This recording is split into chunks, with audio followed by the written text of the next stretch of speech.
This. Can you just walk us through it? That's the spleen. Appendix, I get a heart attack. This is spleen. Where is it? Well, here's the appendix. Oh, okay. Oh, okay. See that? Yeah, we see the little So thing. we just follow that. This is primarily to understand the digestive system. So we start with the mouth, and then the oropharynx right here. Remember, from here to here is the nasopharynx. From here to here is the oropharynx. From here to here is the laryngopharynx. So in other words, from here to here is called pharynx. And we break it down into 3 compartments. Okay. All right? And then from the laryngopharynx, we can go either way. Larynx for air or esophagus for food. Okay. Right? Mm-hmm. And here is your epiglottis, which closes when you swallow. Make sense? Yes. All right. So here is the esophagus. And here's the stomach. So that will be the sphincter between esophagus and stomach. So I will give it one of 3 names. The easiest one is gastroesophageal sphincter. Is there an easier one? This is the easiest one. Stomach is gastro, esophageal is esophagus. Sphincter. Okay. Gastroesophageal sphincter. Okay. The other name is inferior or lower esophageal sphincter. And that's right. Because this is upper and this is lower. So where's it at? Right here, where you have changing color right Okay. here. The third name, which doesn't make any sense, but it's old and everybody knows it by that name, it's called the cardiac sphincter. The one towards the heart, because the heart is right here in the chest. So cardiac, gastroesophageal, or lower esophageal sphincter. Then this is stomach, and this called the pyloric sphincter. And this is the duodenum right here, like letter C. It goes to the back. Here is the duodenum right here, like letter C, with the pancreas in it and the spleen. Okay. Then the duodenum will lead me to the jejunum, which is the darker color. The B one is the darker. Pronounce that again. What is it? Jejunum. Jejunum. And then the lighter color is the ileum.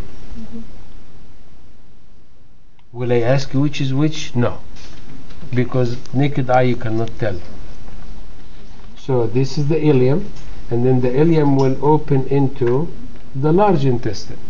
The junction here is between ileum and this area which is called cecum. So I call this valve, there is a big valve here, very important valve. We call that ileocecal juncture. valve.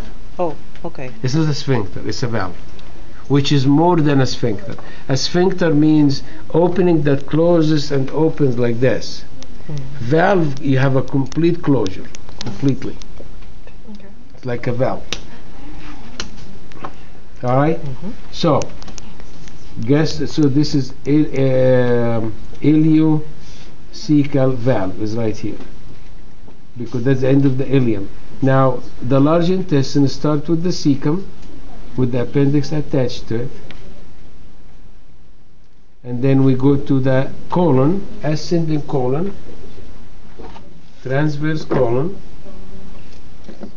descending colon, and then sigmoid, which goes this way, like letter S or letter sigma. Sigmoid will lead me to the rectum and the anal orifice right here. Can you tell us what's on the large intestine, like what is it, the H? Oh, these are called hostra. Is that what you mean? Yeah. Hostra means segmentation. Are Hostra. these hospitals over here too? All these are hostras, yes. Okay. Hostra. And then Okay. this, what's that called? This here? Yeah. Not gastric, but lower. Tinea, what's it called? Tinea coli? Tinea coli, right here. This is tinea coli, not this. This. The gray stuff?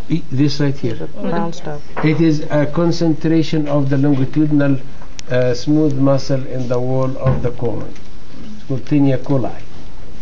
right here. Now this piece here is actually the attachment for the greater omentum. Is that it here too?